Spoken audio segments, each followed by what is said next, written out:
الحمدللہ رب العالمین والصلاة والسلام علی محمد وآلہ واصحابہ اجمعین۔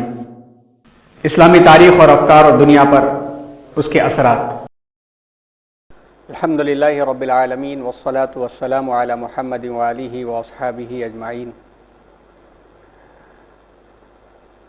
شاعر مشرق علامہ اقبال رحمۃ اللہ علیہ کے سلسلے میں پچھلے لیکچر میں ان کی فکر کا تعارف کرایا گیا۔ اسلامی مفکرین کی لسٹ میں، فہرست میں ان کا جو مقام اور جو ان کا کردار ہے، اس کے بارے میں آپ کے سامنے تفصیلات پیش کی گئی۔ خاص طور پر آپ کی پرسنالٹی اور شخصیت کے ارتقاء میں، ڈیولپمنٹ میں جن چیزوں کا کردار تھا، خاص ایمان و یقین، قرآن مجید، عرفان نفس خودی، صبح کے یعنی تہجد کی نماز کی پابندی، یعنی اس وقت اٹھنا اور دعاؤں کا اہتمام کرنا، اور پیر رومی کا تذکرہ تو ہے ایک غائبانہ استاد کے طور پر، لیکن پیر رومی نے یعنی جلال الدین رومی رحمۃ اللہ علیہ نے جن خیالات کا اظہار اپنی مثنوی میں کیا، وہ پورے کے پورے خیالات علامہ اقبال نے اپنی فکروں میں شامل کیا کہ ایک انسان کو بحیثیت انسان کیا ذمہ داریاں عائد ہوتی ہیں، تزکیہ نفس، احسان، اس کا کیا مقام ہے ایک انسان کی زندگی میں، اور قرآن مجید اس حسن زندگی کو اور حسن بندگی کو کس انداز سے پیش کرتا ہے، اور اللہ تبارک و تعالیٰ اپنے بندوں سے کیا چاہتے ہیں۔ مثنوی مولانا روم ان کی تمثیلات اور مثالوں کو سامنے رکھا جائے اور دیکھا جائے تو اس میں ہر وہ عکس نظر آتا ہے جو قرآن مجید کی ترجمانی کا ہو۔ اللہ رب العزت نے اپنے مخلوقات میں سے انسانوں کو حضرت آدم علیہ السلام کی پشت سے نکالا، سورہ اعراف میں جس کا تذکرہ ہے، اور اپنے خالق اور مالک ہونے کا وعدہ لیا، جس وعدے کو وادی الست کا وعدہ کہا جاتا ہے۔ الست بربکم قالوا بلا، سب نے کہا ہاں آپ ہی ہمارے رب ہیں۔ اس کی ترجمانی تفہیم القرآن میں سورہ اعراف کی وضاحت کرتے ہوئے حضرت مولانا سید ابو الاعلیٰ مودودی رحمۃ اللہ علیہ نے حضرت ابی ابن کعب رضی اللہ تعالیٰ عنہ کے حوالے سے بڑی اچھی بات لکھی ہے کہ اللہ تعالیٰ نے صرف وعدہ ہی نہیں لیا، وعدے کے ساتھ ساتھ رسولوں کو بھیجنے کا، نبیوں کے بھیجنے کا، اور اپنے حساب و کتاب کا، اور اسی شان کے ساتھ واپس آنے کا سارا وعدہ لیا کہ روز قیامت اس بات سے مکر نہ جانا۔ یہ فکریں مولانا روم کے پاس بھی، اور یہی فکریں علامہ اقبال کے پاس بھی پائی جاتی ہیں، اور اسلامی مفکرین میں یہی چیز علامہ اقبال کو ممتاز کرتی ہے کہ ان فکروں کے ساتھ کہ وہ جو پہچان ہے کہ کسی بھی جگہ پہ رہو، رب کو نہ بھولو، الست بربکم کو ہر آن ہر لمحے یاد رکھو۔ اور علامہ اقبال نے اس کو اتنا یاد رکھا کہ یورپ کی ترقیوں میں بھی گئے تو وہاں کے شان و شوکت سے مرعوب ہوئے بغیر یہی کردار ادا کیا کہ زمستانی ہوا میں گرچہ تھی شمشیر سی تیزی، نہ چھوٹے مجھ سے لندن میں بھی آداب سحرگاہی۔ علامہ اقبال کے عنوان پر آج جو سیشن ہے، اس میں جو مشہور کتابیں ہیں آسان، ان کا تعارف اور ان کتابوں کے تعارف میں علامہ اقبال کے کردار کو پیش کرنا آج کا عنوان ہے۔ ہم سب جانتے ہیں کہ اردو زبان میں اگر قرآن اور سیرت کے بعد کسی ایک شخصیت کے اوپر الگ الگ پہلوؤں سے سب سے زیادہ لکھا گیا ہے تو وہ علامہ اقبال کی شخصیت ہے. جس نے دور حاضر کے فلسفے کو پیش کرنا چاہا، علامہ اقبال کی شخصیت آئی. تشکیل الہیات جدیدہ، ریکنسٹرکشن آف اسلامک تھاٹس کے اوپر لکھنا چاہا، علامہ اقبال کی شخصیت آئی. جس نے قرآن مجید کے پیغام کو ادب اور شاعری کے ذریعے پیش کرنا چاہا، علامہ اقبال کی شخصیت. مرد مومن کو پیش کرنے والا علامہ اقبال کی شخصیت سے گزرے بغیر پیش ہی نہیں کر سکتا. اور ایمان کی جو سب سے اندرون کی گہرائی ہے، جس کے لیے علامہ نے ایک ایسا لفظ استعمال کر لیا کہ جس لفظ کو دوسرے استعمال کرنے سے قاصر رہے، اور وہ لفظ خودی. اور خودی کی فلسفی جو علامہ اقبال کے پاس ملتی ہے وہ کسی کے پاس نہیں ملتی ہے. کسی کو بھی ایمان کی گہرائی کے اندر جا کر کے اس چاشنی کو اگر پیش کرنا ہو تو علامہ اقبال کی شخصیت. بے شمار کتابیں لکھی گئیں، بلکہ سالہ سال اس میں اضافہ ہوتا رہتا ہے، ہندوستان کے اندر بھی اور پڑوس ملک میں بھی. اور وہاں تو خیر پوچھنا ہی نہیں، وہاں تو قدم قدم پر شخصیت کے تعارف کی کتابیں مل جائیں گی. علامہ اقبال کی شاعری میں قرآن کے کتنے اثرات تھے، کتنے اشعار قرآن کی ترجمانی میں، یہ بھی ایک الگ موضوع ہے، اس پر بھی خوب کتابیں لکھی گئیں. تاہم بنیادی طور پر اگر علامہ اقبال کو سمجھنا ہے، شخصیت اور شاعری، ان کے زندگی کے نشیب و فراز اور ان کی فکر کو، تو آسان طریقے پر 4 مصنفین ایسے ہیں جن مصنفین کی کتابیں پڑھ لی جائیں تو علامہ اقبال اور ان کی فکر سے پوری معلومات ہو جاتی ہے. ایک ہے پروفیسر یوسف سلیم چشتی، دوسرے ہیں جن کی روداد روزگار فقیر کے نام سے شائع ہوئی، فقیر عبدالحمید، جو علامہ اقبال کے ہم عصر تھے. اور تیسری شخصیت ہے علامہ شبلی نعمانی کے شاگرد، جنہوں نے اقبال کامل کے نام سے علامہ اقبال کا بہترین تعارف کرایا اور بہترین کتاب انہوں نے لکھی، مولانا عبدالسلام ندوی.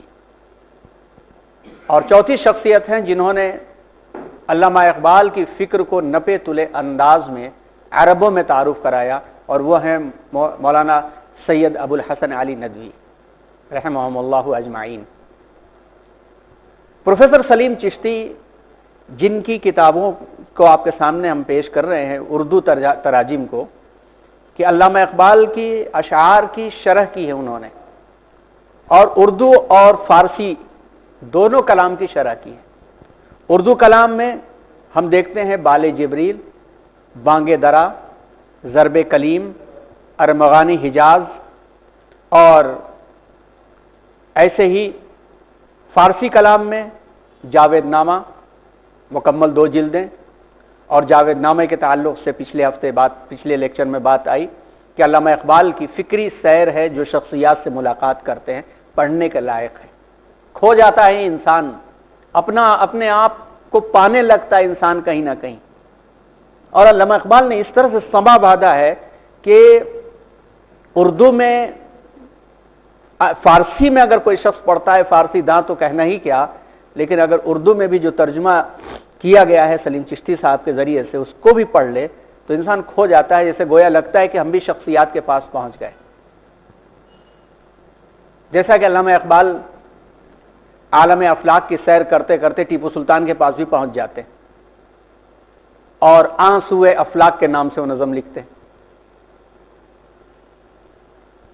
اس کی ترجمانی کے بارے میں ایک کتاب میسور کی ہی ایک شخصیت کے قلم سے نکلی تھی، لیکن اب وہ ناپید ہو چکی ہے. ممکن ہے کہ گھروں میں آپ تلاشیں تو ہو سکتا ہے گرد و غبار میں ڈوبی ہوئی وہ کتاب کہیں نکل آئے. آپ میں سے کئی لوگ واقف ہوں گے، جناب پروفیسر سلیم تمنائی صاحب، مرحوم سلیم تمنائی صاحب بنی منٹپ میں جن کا گھر تھا، اور حسن اتفاق شاید چاہے ایک ہی کلاس صحیح، وہ ہمارے استاد ہیں. تو انہوں نے علامہ اقبال کے جنوب کے سفر کی داستان کو لکھا تھا. انہوں نے وہ دانائے راز دیار دکن میں اور بالکل ناولانہ طرز کے اوپر جس طرح کمنٹری ہوتی ہے کہ اب قافلہ لال باغ سے نکل چکا ہے، مددور کی طرف رواں دواں ہے، اس طرح سے کرتے ہوئے وہ سریج پٹن لاتے ہیں، پھر وہ میسور ابا سیٹھ کے ہاں لاتے ہیں اور وہ پوری داستان لکھتے ہیں، بہترین ہے۔ اتفاق سے ایک بہت بوسیدہ سا نسخہ ہمارے پاس ہے اس کا، جس کو ہم زیراکس کرا کے ہماری جو یہاں ریفرنس لائبریری بن رہی ہے اس میں ہم یہ تمام کتابیں انشاءاللہ رکھنے والے ہیں۔ پروفیسر نور احمد صاحب نے اس بارے میں سرپرستی کیا ہے، ابھی تھوڑا وقت لگ رہا ہے تو آپ مطالعہ کر سکتے ہیں۔ تو فارسی کلام، مثنوی چے باید کرد، پیام مشرق، اسرار خودی، رموز بخودی، زبور عجم، اس کی بھی وضاحت اور شرح پروفیسر سلیم چشتی صاحب نے کی ہے۔ بلکہ جو شروع میں کتابیں آئیں، پروفیسر سلیم چشتی لکھتے ہیں کہ 1922 میں پہلا مجموعہ میرے ہاتھ علامہ اقبال کا دیا گیا کانپور میں، ان کے تایا نے دیا، اور اس کو پڑھا انہوں نے اور کہا کہ میں نے پڑھ کر کے کنارے رکھ دیا کہ میرے پلے کچھ پڑا نہیں۔ اور بہت دنوں کے بعد پھر 1924 میں دوسرا مجموعہ جب میرے سامنے آیا تو میں نے پڑھ کر کے سمجھا کہ کوئی فلسفی ہیں یہ صاحب۔ لیکن آہستہ آہستہ جب مجموعے آتے رہے اور کلام سے نسبت ہوتی رہی تو ایک وقت یہ آیا کہ انہوں نے بعض مجموعوں کو علامہ اقبال کے ساتھ پڑھ کر کے سمجھا۔ اسرار خودی، رموز بے خودی، ان مجموعوں کو پروفیسر سلیم چشتی نے علامہ اقبال سے براہ راست سمجھا۔ تو اب 1922 سے لے کر کے 1938 کے درمیان جس کا تعلق علامہ اقبال سے اتنا گہرا ہو تو وہ علامہ اقبال کی شاعری کو سب سے بہتر سمجھ سکتا ہے اور وہی سمجھا سکتا ہے۔ بلکہ وہ لکھتے ہیں کہ میں نے علامہ اقبال سے پوچھا کہ خودی کے بارے میں آپ نے جو کچھ لکھا ہے، خودی کے بارے میں جو چیزیں نکل کر کے آ رہی ہیں وہ صحابہ کی زندگی، صوفیاء کرام کے کلام سے اس کا مرجع نظر آ رہا ہے، کوئی اس کی دلیل ہے بھی آپ کے پاس؟ تو روزگار فقیر میں اس کوٹیشن کو دیا گیا ہے کہ علامہ اقبال نے برجستہ کہا ہاں میرے پاس دلیل ہے، اور سورہ مائدہ کی آیت نمبر 105 تلاوت کیا، بسم اللہ الرحمن الرحیم، یا ایھا الذین آمنوا علیکم انفسکم، یہی میری خودی ہے، اپنی خودی کی حفاظت کرو، علیکم انفسکم، تم اپنے نفسوں کے ذمہ دار ہو، تو اپنی جان کے ذمہ دار ہو، لا یضرکم من ضل اذا اہتدیتم، ہدایت تم پا جاؤ گے تو ہدایت پانے کے بعد تم کو گمراہ نقصان نہیں پہنچا سکتے۔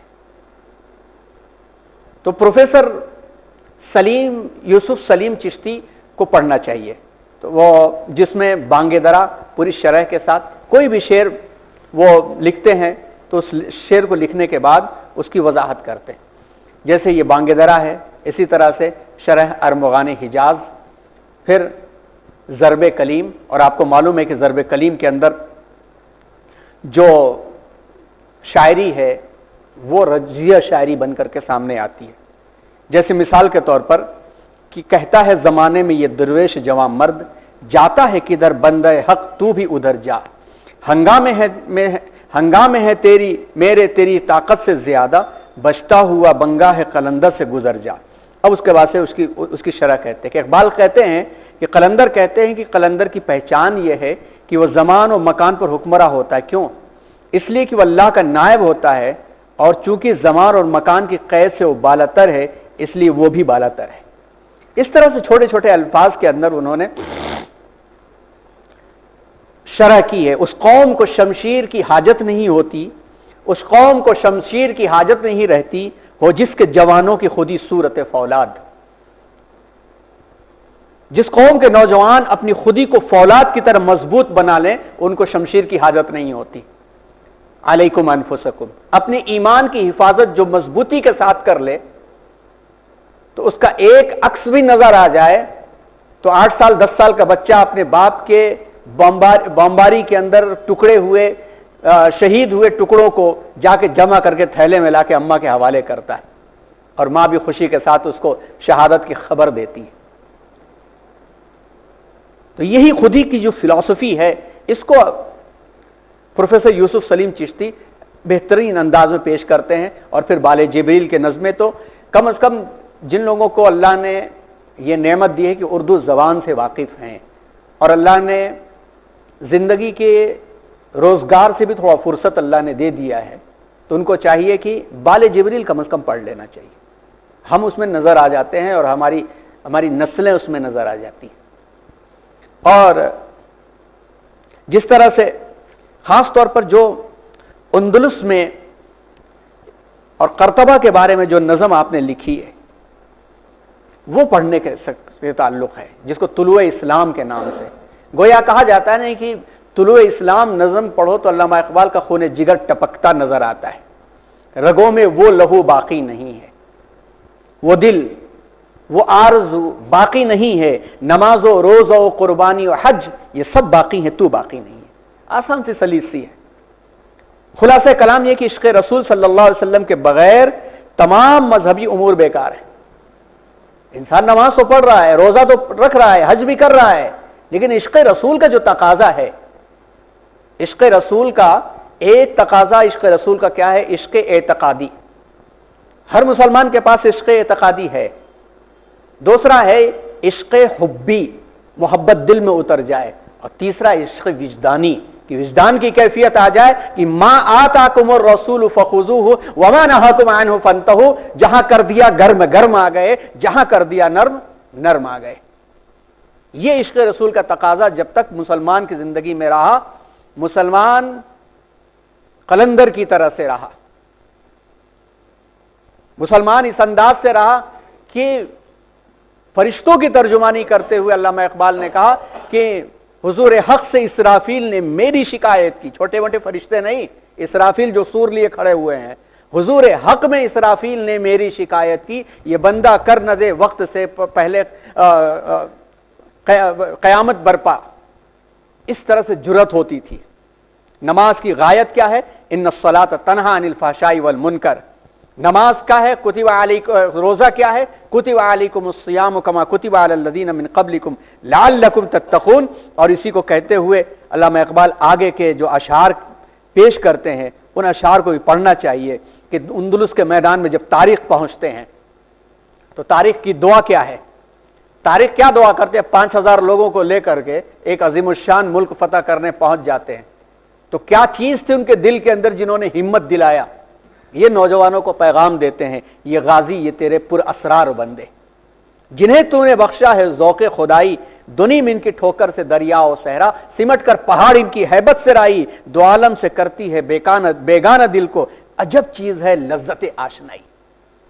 ایک سادہ جملہ بھی استعمال کر لیا، یہ آشنائی کا جو لفظ استعمال ہوتا ہے تاکہ عوام کے دل میں بات اتر جائے کہ جس زمانے میں یہ شاعری پنپ رہی تھی ان کی، اس زمانے میں عشق و عاشقی اور گلیوں کی آشنائیاں بہت تھیں، ان سے شناسائی ہے تو ان سے آشنائی ہے۔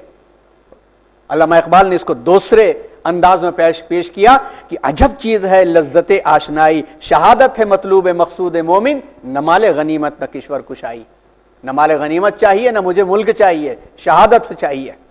کیا تو نے صحرا نشین کنوں کو یکتا، خبر میں نظر میں اذان سحر میں، طلب جس کی صدیوں تھی زندگی کو، وہ سوز اس نے پایا انہی کے جگر میں، عزائم کو سینوں میں بیدار کر دے، نگاہ مسلمان کو تلوار کر دے۔ اسی طرح سے علامہ اقبال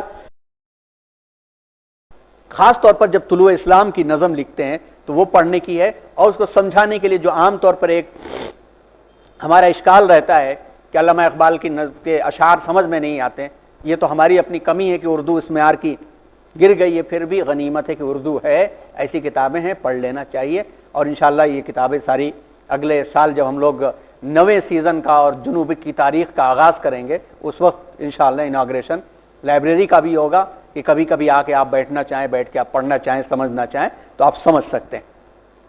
دوسری شخصیت جن کا تذکرہ آپ کر رہے تھے، روزگار فقیر نام سے جو 2 جلدوں میں کتاب ہے، اس کتاب کو پڑھنا کہ علامہ اقبال سے جو مسلسل ملاقات فقیر عبدالحمید کی رہی، انہوں نے اپنی ملاقاتوں کے سلسلے کو قلم بند کیا ہے، اور علامہ اقبال کے وہ اشعار بھی اس میں مل جائیں گے جو متروکہ ہیں، یعنی وہ پبلش نہیں ہوئے ہیں، وہ بھی مل جائیں گے، اور وہ بھی کب کہے انہوں نے، وہ بھی لکھا ہے انہوں نے۔ ایسے ایسے واقعے بھی ہے کہ علامہ اقبال جلسے کی صدارت کر رہے ہیں، مزاحیہ مشاعرہ ہو رہا ہے، اس کا بھی تذکرہ ہے۔ اس نے کہا میں پی لوں، کہا میں پی لو، کہا قرآن کا ڈر ہے، کہا قرآن تو ہوگا۔ اس طرح کے بے تکے الفاظ بھی لوگوں نے کہا، علامہ اقبال موجود رہے ہیں، بلکہ ایک مشاعرے میں ایسا ہوا بھی۔ کہا میں پی لوں یعنی شراب، میں پی لوں، تو جواب دوسرا ہے کہا میں پی لو، کہا قرآن ہوگا، کہا قرآن کا ڈر ہے، قرآن تو ہوگا، کہا جھوٹ بول لوں، کہا بول لو، کہا ایمان کا ڈر ہے، ایمان تو ہوگا۔ تو علامہ اقبال نے سب سے بے سری شاعری کا ایوارڈ بھی ان کو دیا۔ اس طرح سے مزاحیہ تذکرے بھی ہیں، اور ایک عجیب سی کیفیت طاری ہوتی ہے جب پڑھا جائے، اور مزاحیہ انداز بھی اس کے اندر ہے۔ مزاحیہ انداز بھی ہے کہ جب اکبر الہ آبادی نے جب آم بھیجا وہاں سے الہ آباد سے، اور الہ آباد کا جو آم بڑا مشہور آم، الہ آباد بنارس وغیرہ کا جو مشہور آم ہے وہ سمر بہشت کے نام سے جانا جاتا تھا پہلے، وہ پتہ نہیں کہاں سے سمر بہشت آم جو ہے لنگڑا بن گیا۔ وہ لنگڑا آم ایک خاص اس کی چاشنی ہوتی ہے، خاص اس کی کیفیت ہوتی ہے۔ تو اکبر الہ آبادی نے لنگڑا آم بھیجا لاہور، تو علامہ اقبال نے اس کے ریسیونگ کی جو خبر دی تو شاعری میں دی، اثر تیرے اعجاز مسیحائی کا ہے اکبر، اثر تیرے اعجاز مسیحائی کا ہے اکبر، الہ آباد سے لنگڑا چلا لاہور تک پہنچا۔ دو معنی دیکھیے، پیغام بھی پہنچ گیا کہ اکبر الہ آبادی زمانے میں کس طرح سے لوگوں کے جذبات کو ابھار رہے ہیں، جس طرح سے تہذیب نو پر وہ تنقید کر رہے ہیں کہ جو سیلاب آ رہا ہے ویسٹرن کلچر کا ہمارے گھروں کو کس طرح تباہ کر رہا ہے، اور اکبر الہ آبادی اس کے لیے کھڑے ہیں، تو ان کے کلام کی تاثیر، زبان کی تاثیر ایسی ہے کہ جس کے پاس پیر بھی نہ ہو وہ بھی چل جائے۔ دوسرا مفہوم مذاق کا بھی ہو گیا کہ الہ آباد سے لنگڑا چلا لاہور تک پہنچا۔ تو اس قسم کے قصے بھی ہم کو روزگار فقیر میں ملیں گے، اور اسی طرح سے بھی ملیں گے کہ علامہ اقبال کے گھر کوئی صاحب دانشور پیسے والے آئے اور نئی نئی تہذیب والے تھے، جس میں کتے والی تہذیب ابھی شروع ہوئی تھی، تو اپنے کار سے آئے، موٹر کہی جاتی تھی، موٹر میں کتا بھی بیٹھا کر لے کے آ گئے۔ اب کتے کو انہوں نے باہر موٹر میں رکھا اور اپنے علامہ اقبال سے ملنے کے لیے آئے۔ علامہ اقبال کی بیٹیا رانی چھوٹی سی تھی، اور وہ دوڑی گئی، کتے کو موٹر میں دیکھا تو ان کو تو سمجھ میں نہیں آیا یہ کیسے ہو سکتا ہے کہ موٹر میں کتا کیسے، دوڑی ہوئی ہیں، ابا موٹر میں کتے آئے ہیں۔ علامہ اقبال نے کہا نہیں بیٹا، انسان آئے ہیں، کتے نہیں بیٹا، انسان ہے۔ نہیں ابا کتے آئے ہیں، نہیں بیٹا انسان ہے۔ تو ایک مذاق بھی ہو گیا اور بہترین پیغام بھی ہو گیا۔ تو روزگار فقیر 2 جلدوں میں ہے، اس کو بھی پڑھنا چاہیے۔ تیسری کتاب جس کا ہم نے تذکرہ کیا، پچھلے لیکچر میں بھی تذکرہ کیا تھا کہ مولانا ابو الحسن علی ندوی رحمۃ اللہ علیہ نے 2 ملاقاتیں علامہ اقبال سے کی اور طویل ملاقاتیں کی، اور اس خیال کو پیش کیا کہ علامہ اقبال کی شاعری میں جو قرآنی فکر موجود ہے، ایک ایمانی جذبے کی جو کیفیت موجود ہے، جو مرد مومن اس میں دکھتا ہے، جو مجاہدانہ اس کا کردار دکھتا ہے، کوئی اندازہ کر سکتا ہے اس کے زور بازو کا، نگاہ مرد مومن سے بدل جاتی ہیں تقدیریں۔ یقین محکم عمل پہ ہم، محبت فاتح عالم، جہاد زندگانی میں ہے یہ مردوں کی شمشیریں، براہیمی نظر پیدا مگر مشکل سے ہوتی ہے، ہوس چھپ چھپ کے سینوں میں بنا لیتی ہیں تصویریں۔ حقیقت ایک ہے ہر شے کی، خاکی ہو کہ نوری ہو، لہو خورشید کا ٹپکے اگر ذرے کا دل چیرے، ولایت پادشاہی علم و اشیاء کی جہانگیری، یہ سب کیا ہیں فقط ایک نقطہ ایمان کی تفسیریں۔ علامہ اقبال کی کیفیت کو حضرت سمجھ رہے تھے، اور انہوں نے علامہ اقبال کی کلام کو اور ان کی فکر کو عربی زبان میں عربوں کے سامنے پیش کیا، اور پہلی مرتبہ عالم عرب میں ان کا کلام پہنچا، اور وہ کتاب نقوش روائے اقبال کے نام سے عربی میں شائع ہوئی۔ عربی میں شائع ہونے کے بعد جو اس کی مقبولیت ہوئی، تو اس مقبولیت کے بعد اس کو خود انہوں نے اردو میں ڈھالا، اور اس کتاب کا نام ہے نقوش اقبال۔ پچھلے لیکچر میں ہم نے اس کے کنٹینٹ بھی بتایا تھے کہ اس میں کن کن ٹاپکس کو پیش کیا گیا ہے۔ نقش ہیں سب ناتمام خون جگر کے بغیر، نغم ہے سودائے خام خون جگر کے بغیر۔ پھر بعد میں انگلش ترجمہ میں بھی ہوا اس کا، اور گلوری آف اقبال کے نام سے یہ کتاب لکھنؤ سے ندوے سے شائع ہوئی۔ اس کتاب میں علامہ اقبال کی فکری چیزوں کو آپ نے پیش کرتے ہوئے جن چیزوں سے موجودہ دور میں ان کی فکریں گویا اس طرح سے آئی تھیں کہ ایک مفکرین کی سطح میں ان کو شامل کر رہی تھی، ان فکروں کو خاص طور پر پیش کیا۔ اور ان اشعار کو زیادہ انہوں نے توجہ دیا جو عربوں سے زیادہ تعلق تھے، جیسے مرد مومن کا مقام ستیزہ کار رہا ہے ازل سے تا امروز، چراغ مصطفی سے شرار ابولہبی، یریدون لیطفئوا نور اللہ بافواہہم واللہ متم نورہ ولو کرہ المشرکون، یا کہیں پر ولو کرہ الکافرون، کیا لوگ چاہتے ہیں کہ اپنی پھونکوں سے اللہ کے نور کو بجھا دے، اپنی افواہ اپنے پھونکوں سے بجھا دے، اور اللہ تو اس کو مکمل کر کے رہے گا، چاہے یہ مشرک چاہے کافر جو ہیں کتنا بھی ناپسند کریں۔ ان الذین ينفقون اموالهم لیصدوا عن سبیل اللہ، کریں گے یہ خرچ، ڈالروں پہ ڈالر اور نوٹوں پہ نوٹ لٹا دیں گے، لیکن ایک دن حسرت بن جائے گا ان کا خرچ کرنا۔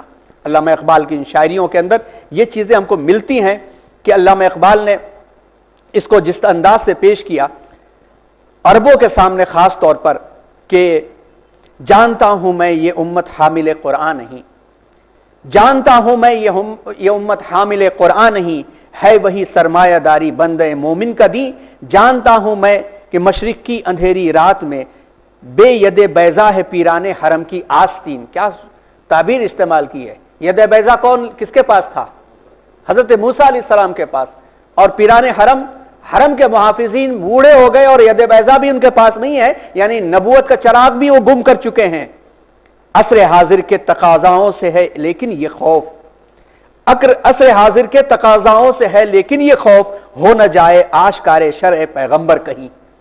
سب کچھ ہے لیکن ایک مرتبہ پیغمبر کی شریعت آشکار ہو گئی تو پھر الحذر آئین پیغمبر سے سو بار الحذر، حافظ ناموس زن مرد آزما مرد آفنی، عورتوں کو عزت مل جائے گی، مردوں کو مقام مل جائے گا۔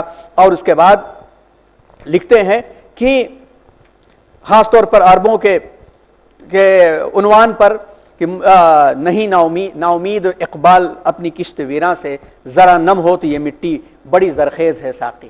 بلاد عربیہ کے نام پیغام دیتے ہیں، فارسی کلام کے اندر بڑا طویل پیغام ہے، اور عرب کے لوگوں سے خاص پیغام دیتے ہیں، اور مسجد قرطبہ کے عنوان پر بہت تفصیل کے ساتھ لکھتے ہیں، اور اس تفصیل کے ساتھ لکھ کر کے اس کا تعارف کراتے ہیں کہ سلسلہ روز و شب نقش گرے حادثات، یہ روز و شب کے جو سلسلے ہیں یہ سب چمک دمک ہیں۔ سلسلہ روز و شب اصل حیات و ممات، سلسلہ روز و شب تارے حریر درنگ، جس سے بناتی ہے ذات اپنی قبائے صفات، اور پھر وہاں سے لے کر کے آگے تک تذکرہ کرتے ہیں۔ اور اسی تذکرے میں ایک بڑی زبردست نظم آپ کی، اور بہت زبردست تذکرہ آپ کا علامہ اقبال کا جو تھا مسئلہ فلسطین پر۔ علامہ اقبال نے اپنے زمانے میں مسئلہ فلسطین پر بہت کہا ہے، بہت مشورے دیے ہیں کہ ان کے دور میں فلسطین کے مسئلے پر جہاں پر بھی بات ہوتی تھی علامہ اقبال کا مشورہ ضرور ہوتا تھا۔ آپ اس چیپٹر کو سمجھیے اور سنیے، کیونکہ آج کے زمانے میں یہ مسئلہ سلگتا ہوا دوبارہ پلٹ کر کے آیا ہے۔ اقبال مولانا علی میاں لکھتے ہیں صفحہ نمبر 166 کے اوپر نقوش اقبال میں، اقبال کو ذاتی طور پر مسئلہ فلسطین اور عربوں کے مستقبل سے نہایت گہری دلچسپی تھی۔ ان کے ذاتی خصوصاً جو خط ہیں مس فارق و ہرسن کے نام خطوط میں مسئلہ فلسطین کے بارے میں ان کے دلی جذبات کا پتہ چلتا ہے، اور وہ لکھتے ہیں کہ فلسطین پر یہودیوں کا بھی کوئی حق نہیں، یہودیوں نے اس ملک کو رضامندانہ طور پر عربوں کے فلسطین قبضے سے بہت پہلے چھوڑ دیا تھا۔ صہیونیت بھی کوئی مذہبی تحریک نہیں، علاوہ اس کے کہ مذہبی یہودیوں کو صہیونیت سے کوئی دلچسپی نہیں۔ خاص طور پر لکھا انہوں نے، اور ہندوستان میں جتنی فلسطین کے بارے میں کانفرنس ہوئی اس میں انہوں نے بیان دیا، اور ایک بیان جو اقبال نامے میں شائع ہوا انہوں نے لکھا تھا کہ عربوں کے ساتھ جو ہے ناانصافی برتی گئی۔ ابھی اسرائیل بنا نہیں تھا، 1938 میں انتقال ہو گیا تھا، لیکن جنگ عظیم اول کے بعد سے کوششیں شروع ہو گئی تھی، اور جنگ عظیم دوم سے پہلے تو پوری تیاری ہو چکی تھی۔ تو اسی وقت لکھتے ہیں کہ عربوں کے ساتھ جو ناانصافی کی گئی برتی گئی، مجھے اس کا ایسا ہی شدید احساس ہے جیسے مشرق قریب کی صورتحال سے واقفیت کسی شخص کا ہو سکتا ہے۔ ایک جگہ لکھتے ہیں کہ اگر یہ بات مانی جائے کہ یہودیوں کو فلسطین میں بسانا چاہیے تو عربوں کا حق پھر اندلس پر کیوں نہیں ہے؟